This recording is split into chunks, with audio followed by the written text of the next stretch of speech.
Hayotimizda bir zo'r voqea bo'lgan. Hech qachon kibr qilmaslik haqida. Yoz oylari edi, 2018-yil. Qishloqqa bordim. Sochimni oldirmoqchi edim. Sartaroshxona oldiga kelib mashinamni to'xtatsam, Captiva turgan ekan. Haydovchi kelib tushdida, sartaroshxonaga kirib ketayotgan holimni meni to'xtatib, qo'limdan orqaga tortdi. Muhammad Ali, mashinani chetroq olgin dedi. Chetroq oldim. Keyin yana sartaroshxonaga kirib ketayotsam, to'xtatdi. Kirmagin dedi.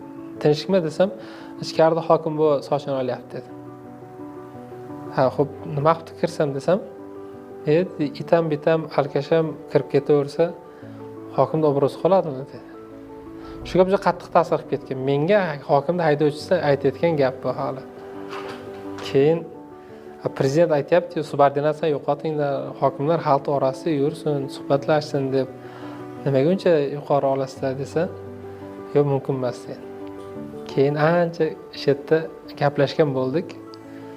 O'sha yigit aytayaptiki, sen Toshkentga borib juda katta bo'lib ketsanmi, sen bilan bir gaplashib qo'yish kerak ekan deyapti-da. Hokim chiqdi. Salom alik qildik, o'tib ketdi-da. Qattiq jahlim chiqdi.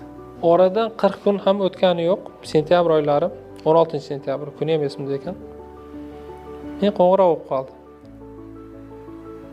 Vazirlar Mahkamasining qarori bo'yicha, butun respublika bo'yicha hokimlarni o'qitish bo'yicha buyruq kelgan ekan. O'sha buyruq bo'yicha xizmat safarini boshladik.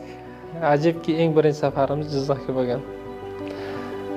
Kirib kelishimizga barcha hokimlar va ularning o'rinbosarlari bitta zalda bizni kutib turishdi ekan. Kirdik. Shap o'rinlardan turishdi. O'tirdik. Suhbatimizga mahliyo bo'lib qolgan. O'sha kuni kechqurun salom bersam, haligi olishga da eringan va bizni tanimagan odam, haydovchisi bir tiyinga olmagan odam, sen bilan gaplashib qo'yish kerak ekan, sen kim bo'libsan, itam-bitam alkasham uni oldiga kirmaydi degan odam meni oldiga chaqirib, sen men bilan ketasan, men seni zam qilib olaman dedi. Yo, bizni Toshkentda qiladigan ishlarimiz ko'p, rahmat, sizning oldingilar bu gapni aytgan deb rad qildik. Hayotda hech qachon kibr qilmasligimiz kerak, bitta narsani tushunaylik. Ikkinchisi, professional bo'lsangiz, oddiy o'qituvchi bo'lsangiz ham kerak bo'lsa, vazirlarga dars berasiz. Qiymat mana shu narsa deb tushunaman men. Farqi yo'q qaysi sohada ishlash. Men shogirdlarimga doim aytaman. Hatto maxsus transportda ishlasang ham eng zo'r bo'lgin deyman. Qorovul bo'lsang ham O'zbekistonda eng zo'r qorovul bo'l. Who is the best security in the world desa, mana u